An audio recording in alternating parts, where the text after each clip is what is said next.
안녕하십니까. 반갑습니다. 네, 오늘은 혼속자께서 깨달으신 바를 설하신 그 내용을 보겠습니다. 그 혼속자 되시는 분은 눈 밝은 큰 선지식이신데 자기 혼을 혼속이라 하면서 이걸 파자해서 혼수곡인이라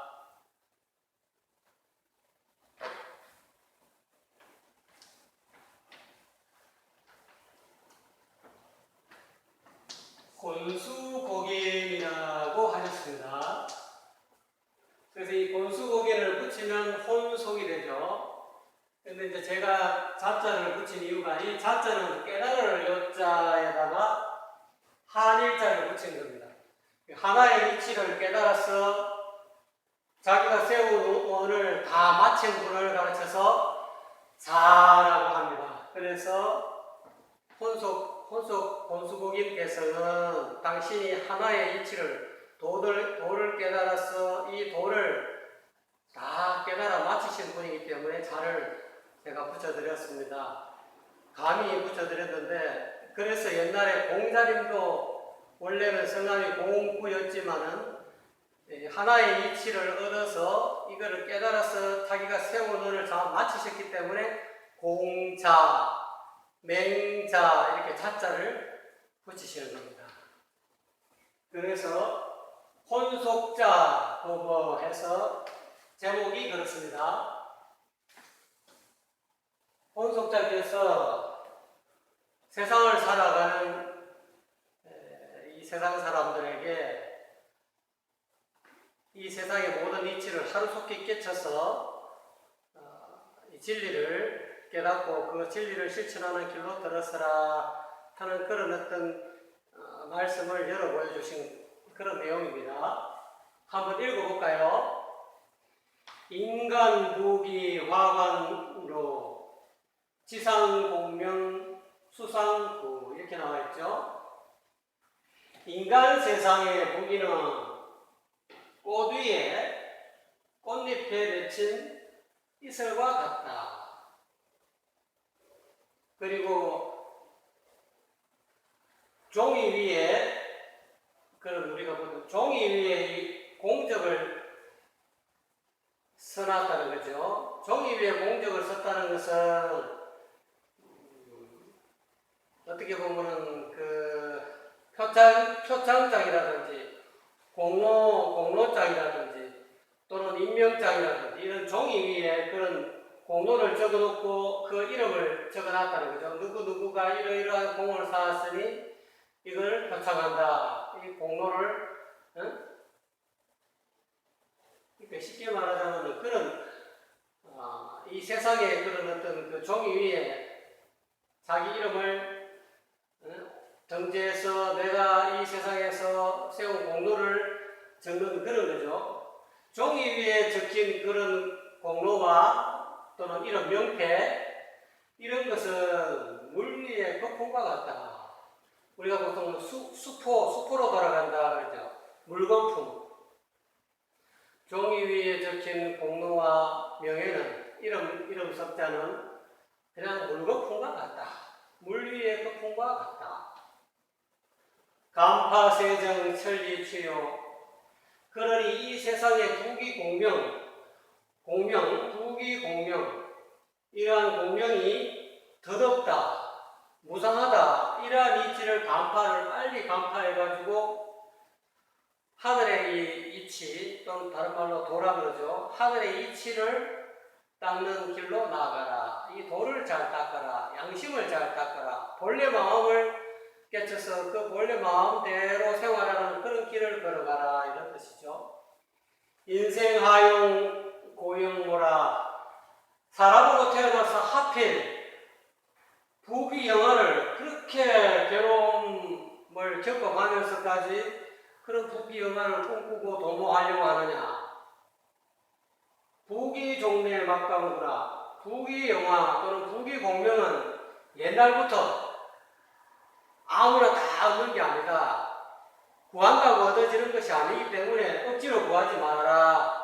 공자님도 그렇게 말씀하셨지 않습니까? 이 부귀 공명은 내가 구한다고 얻어지는 것이 아니다. 그러니까 억지로 구하려고 하지 마라. 기인, 기학, 상양유. 과연 이 세상에 몇 사람이나 그렇게 학은 1000년을 살잖아요. 1000년 동안 학을 타고 올라탄다는 거죠, 기는. 그만큼 그 명예가 오래 간다는 그런 의미로 이해하시면 됩니다. 그러니까 상양유. 우리가 보통 그 옛날에 장원급제하면 머리에 이렇게 면류관을 쓰고 말을 타고 이렇게 고향으로 오면서 앞에 나팔을 불고 그런 어떤 아주 그 명예로운 그런 일이 있죠. 아무나 장원급제 하는 게 아니라는 거예요. 다 장원급제 한다고 해서 또 장원급제에서 벼슬이 올라간다고 해서 그것이 1000년 맞는 그 벼슬 자리에 있는 것이 아니다.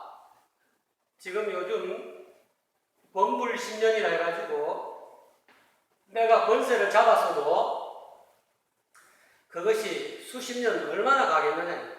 수십 년 안 간다는 거예요. 그 권세가. 여기 14 구여공이요. 내가 벌인 10가지 일 중에 부귀영화를 위해서 내가 버린다 이거. 내가 평생도록 부귀영화를 위해서 공부하고 여러 가지로 다방면으로 사람을 만나고 또는 여러 가지 일을 벌이겠죠. 부귀영화를 쟁취하기 위해서. 근데 10가지 일을 벌인 가운데서 9가지가 전부 다 헛된 꿈이다. 다 수포로 돌아간다. 한 가지 내가 꾀한 일 가운데서 부귀영화를 꾀한 일 가운데서 한 가지 이루어질 동 말동하는 그런 것이 이 세상사다. 왜? 세상 사람들이 전부 다 부귀영화를 꿈꾸기 때문에 경쟁률이 치열하다는 말이죠.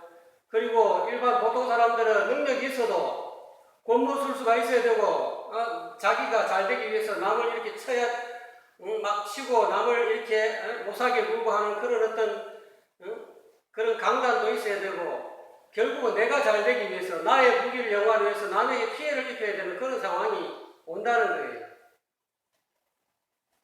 불효 양심 지성수라. 차라리 그것은 못하다예요. 내 양심을 잘 길러서 내 본성을 닦는 것만 못하다. 본성을 닦아서 양심 그대로 생활하는 것만 못하다. 능자득시 환자라기요. 그렇게 해서 내 양심을 늘 기르고 그거를 닦아서 스스로 본래 마음을 확연히 마음의 어떤 실체를 능히 깨달았을 때는 도리어 그것이 자라 스스로 이것이 얼마나 즐겁다는 것을 스스로 알게 된다는 거예요. 이 세상의 부귀영화만 우리가 행복이라고 생각하고 즐거움이라고 생각하는데 그것이 아니라 진실되게 자기 마음을 잘 본래 양심을 잘 길러서 자기 본성 그대로 살아가는 그 가운데 스스로 즐거움이 있다. 석가열의 부처님도 37일 동안 자수용 본당을 그러지 않습니까? 깨치고 보니까 이렇게 기쁘고 즐겁다는 거예요. 그거를 진실되게 확연히 깨치지 못한 사람은 그 법막을 진리를 깨친 그 기쁨을 누릴 수가 없어요.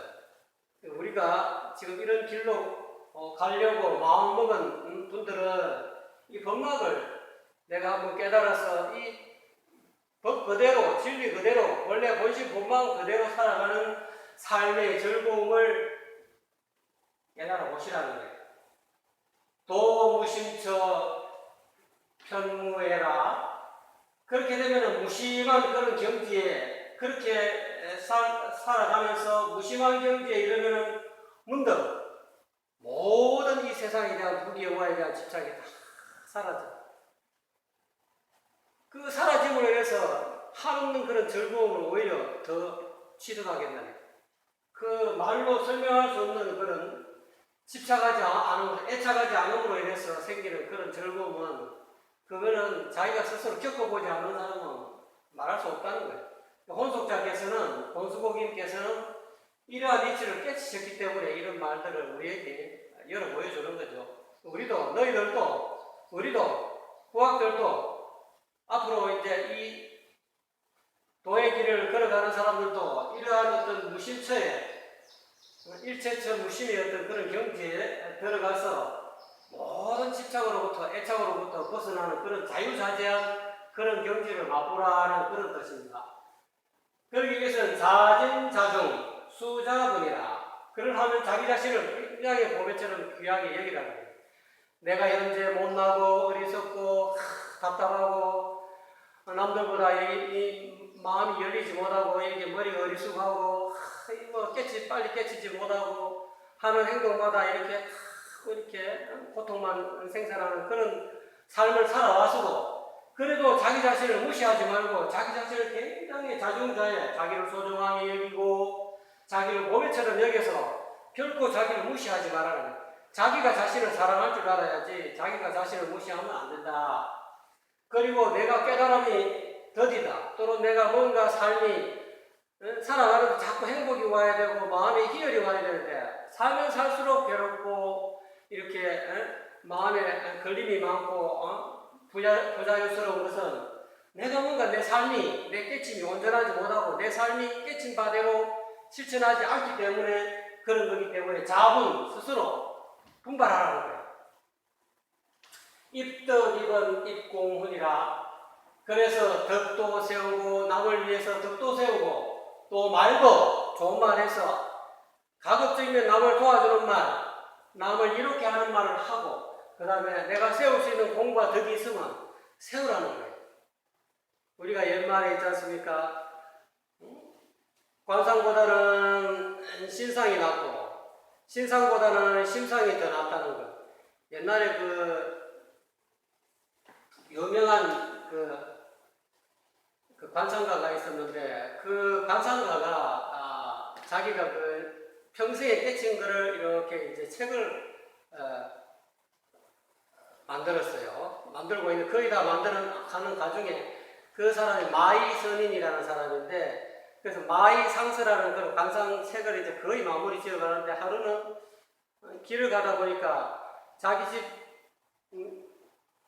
집 주변에 그 이웃집에서 그 산에 나무하러 가는 목동을 이렇게 봤어요. 이렇게 목동이라기보다는 이제 어린 동자는 알겠죠. 나무꾼을 본 거예요. 나무꾼을 보니까 그 나무꾼 관상을 한번 턱 보니까 그 사람이 멀지 않아 죽게 생긴 그런 관상을 타고났어요. 그래서 그 사람을 그 나무꾼을 불러다 세워놓고 오늘 어디 가십니까? 하니까 예, 저 오늘 나무하러 갑니다. 그러니까 오늘 너무 지나치게 어렵게 나무 하지 말고 적당하게 몸 필요하지 않게 적당하게 나무 하라고 죽을 똥 살똥 하시지 말고 그래야 하면서 차마 그 사람이 얼마 안 있으면 죽는다는 말을 못하고 그래서 그런 말을 해줬어요. 그러면서 너무 그렇게 시기하게 돈 벌려고 그 나무 잘라서 뗄감 해가지고 장에 팔아서 뭔가 이렇게 하려고 그렇게 애를 써서 많이 팔려고 나무를 많이 잘라서 많이 지게에다가 많이 가득 쌓아서 이렇게 하려는 그런 어떤 행위는 하지 말라고 그렇게 부탁을 하니까 자기도 갑자기 저 사람이 왜 저러나 싶어서 자기도 이제 지게 지고 이제 산에 올라갔어요. 산에 올라가는 도중에 이제 냇가에 냇물이 쭉 흘러드는데 거기 가만 앉아서 자기가 수십 년 동안 살아온 그 나무꾼으로 살아온 생을 생각하니까 너무 기가 막힌 거예요. 내가 어떻게 나는 나무꾼으로 밖에 살 수 없나? 내가 내 운명을 도대체 어떻게 하면 바꿀 수 있는가? 참 자기 자신을 어떻게 보면 비관하고 있는 중에 그 물에서 저 산에 있는 나무가 썩은 나무 하나가 나무 껍질이 둥둥둥둥 떠들어오니까 그걸 자기가 이제 그 개울가에 앉아서 막 이렇게 목놓아 자기 신세 타령하고 있는데 그걸 잠깐 본 거예요. 그 나무 위에 보니까 개미들이 아마 이 공목이 오래되면 흰 개미라든 여러 개미들이 많이 사는데 그게 떨어지면서 태풍이 불었는지 나무가 불었는지 오래돼서 그런지 몰라요. 이 물가에 떨어졌는가. 그게 이제 둥둥 떨어져오니까 갑자기 저 개미를 좀 살려야 되겠다. 참 불쌍하다 생각해서 그 개미를 건져줬어요. 그 나무 이렇게 껍질 그거를 건져서 살려줬어요. 그러고 며칠 지나고 나서 또 그 마이선인하고 이 나무꾼이 마주쳤는데 마이선이 깜짝 놀란 거예요. 저 사람이 관상이 변했다. 며칠 전에는 이 사람이 얼마 안 있으면 이 나무꾼 행세를 그만하고 죽을 그런 관상이었는데 갑자기 얼굴에 이렇게 복이 있는 관상으로 변해졌어요. 그래서 물어본 거예요. 당신이 어떻게 해서 이렇게 복 있는 관상이 됐는지 모르겠다. 며칠 전에 내가 차마 당신한테 말을 못했지만 참 너무 얼굴이 죽을 상이어서 내가 그렇게 너무 열심히 하지 말라고 말을 해드렸는데 오늘 어떻게 해서 좋은 이렇게 관상이 얼굴이 이렇게 빛나는가 모르겠다 하고 그간에 있었던 일을 물어보니까 이렇게 해가지고 자기가 나무 껍질에 있는 그 개미들을 살려준 그게 있다. 살려준 그런 일이 있었다 하니까 그 마이 선인이 무릎을 탁 치면서 그렇구나. 내가 이 관상 위주로 내가 이 하나의 역작으로서 내 평생의 역작으로서 이 마이 상서라는 이 글을 짓는데 마지막 구절에다가 한 구절을 넣어야 되겠다 하면서 넣은 그 구절이 관상보다 신상이 아무리 관상이 좋아도 몸의 얼굴 관상이잖아요. 얼굴 관상보다 신상, 몸 전체의 관상, 몸 신자 써가지고요. 얼굴을 보는 관상보다 신상이 더 낫고 몸의 상보다 더 훌륭하기 심상이다. 마음을 어떻게 쓰느냐에 따라서 그 사람의 운명이 바뀐다는 거예요. 그런 마지막 구절에 마이상서에 그런 말이 있습니다. 그와 마찬가지로 우리가 이 세상을 살아가는 데 있어서 내가 현재 내 신세에 내가 참 말이 아니고 너무 서글프고 괴롭고 그런 일이 있더라도 우리가 절대로 낙심하지 말고 자중자애해서 자기를 보석같이 여기고 자기를 아주 소중히 여겨서 내게 주어진 내가 살아가면서 하루에 한 가지라도 착한 일을, 좋은 일을, 선한 일을 남을 도와줄 수 있고 남이 설사 사람이 아니다 하더라도 그런 개미라도 그런 설사 미물이라 할지라도 살려줄 수 있는 그런 공과 덕을 쌓아라는 거예요. 그 다음에 정자상사 기과요. 이거 이제 이 세상을 살아가는 사람들이 고요하게 앉아있을 때는, 혼자 고요히 앉아있을 때는 항상 자기 허물을 생각하라. 내가 오늘 하루 누구한테 무슨 잘못을 저질렀는가, 또 어떤 말을 해서 남의 마음을 아프게 했는가, 이것만을 생각하고 한담망음입니다. 한가하게 친구들이랑 주변 사람들과 이웃들과 이야기할 때는 남의 그릇된 점, 남의 잘못, 인비를 따지지 말아라. 거론하지 말아라. 이런 뜻이죠. 대병심상 불기하면 거부계시 도량이라. 그렇게 해서 경기를 대하여서 마음이 항상 일어나지 않으면 내가 안입이 눈기 코여 몸은 색성장 위촉법을 경계로 삼죠. 그래서 내 눈이 색을 빛깔이라든지 모양을 보든지 내 귀가 어떤 소리를 듣든지 내 코가 어떤 냄새를 맡든지 그런 6가지 색성향 위촉법이라는 그런 6가지 경계로 돼서 마음이 항상 중생심이 일어나지 않는데 욕심이 일어나지 않고 이 부동의 마음이 되면은 거부, 내가 어디를 걸어가든 전부 다 부처님 계신 도량이다. 또는 기독교로 말하면 하나님 계신 교회다. 또는 이제 유교식으로 말하면 공자님을 모시는 그런 대성전이다. 굳이 불당에 안 가도 청정한 부처님 계신 불당에 가야 청정한 도량이다라고 생각하는 것이 아니고 내가 어떤 경계를 대하더라도 마음이 일어나지 않는 것 자체가 마음이 늘 한마음, 늘 평상심이면 그것이 곧 내가 어디를 걸어가서 무슨 행주자와 어묵동정에 어떤 행위를 하든지 전부 다 그것이 도량이다.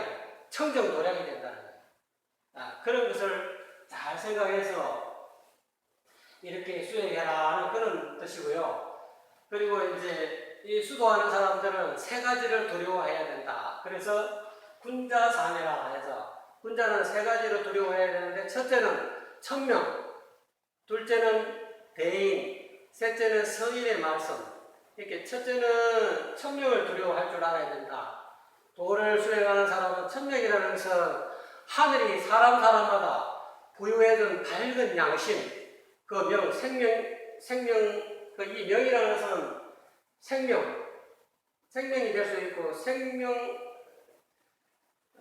생명이라 할 수도 있는데, 이게 뭐 다르게 해석하면은 자기 본래 양심을 뜻하는 하늘이 부여해준 양심, 이 양심을 쓸 줄 알아야 돼요.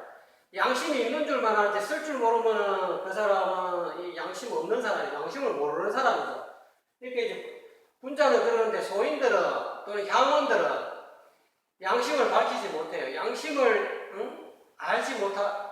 설사 양심을 안다 하더라도 양심을 밝히지 않는 그런 사람들은 생각보다 향원이 될 수 있죠. 향원 덕지적이라. 향원은 다른 말로 하면 소인을 뜻합니다. 향원의 무리들, 소인의 무리들은 도덕의 적이다. 이게. 도적이다. 그래서 군자는 세 가지를 두려워할 줄, 첫째 자기 양심을 두려워할 줄 알아야 된다. 하늘에서 부여받은 그 밝고 밝은 그런 선량한 마음, 그 마음에 어긋나는가 안 나는가를 잘 살펴서 양심을 돌아볼 줄 알아서 양심을 밝힐 줄 알아야 된다. 두 번째는 대인을 두려워한다. 왜 대인을 두려워해야 되느냐? 여기서 대라는 것은 한일 사람이죠. 하나의 이치를 깨친 사람을 대인이라 그래요.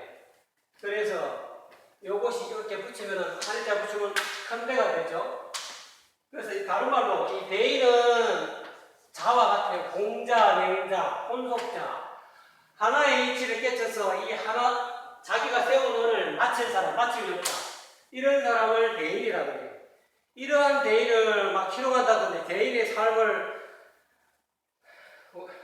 자기 옆에 대인이 있어도 큰 이치를 깨달은 사람이 있어도 늘 이렇게 가까이 접하가고는 저 사람이 대인인지 아닌지 보통 사람하고 똑같이 행동하기 때문에 대인인지를 잘 모르는 그런 경우가 있어요. 그래서 그 사람을 막 예를 들어서 막 이렇게 희롱하고 막 놀리고 막 그런 경우가 종종 우리가 있거든요. 그래서 항상 저 사람이 대인이다 싶으면 항상 이렇게 내 자신의 은행을 조심해야 된다. 대인을 두려워할 줄 알아도 마지막으로 성인의 말, 그 대인의 도를 깨달은 사람의 말을 두려워할 줄 알아요. 성인이 이런 말을 남겼는데 그 말에 따르지 않고 자기 마음대로 거역하고 이렇게 자기 스스로 자기 말을 지어서 성인은 A를 이야기했는데 자기는 A가 아니고 A가 B라는 거예요. 이렇게 말을 바꿔서 도용해서 이야기하면은 그것은 성인의 말을 두려워하는 것이 아니다. 성인이 남긴 말을 두려워할 줄 알아야 됩니다. 그러니까 군자는 세 가지를 두려워할 줄 알아야 한다는 그런 말씀을 하셨습니다. 그래서 오늘은 세속에 섞여 있으면서 하나의 이치를 깨달아서 그 하나의 이치 그대로 본래 양심 그대로 살아가셔서 또 그 본래 양심을 끝까지 죽을 때까지 실천하신 혼속자의 법을 여러분에게 소개해 드렸습니다. 감사합니다.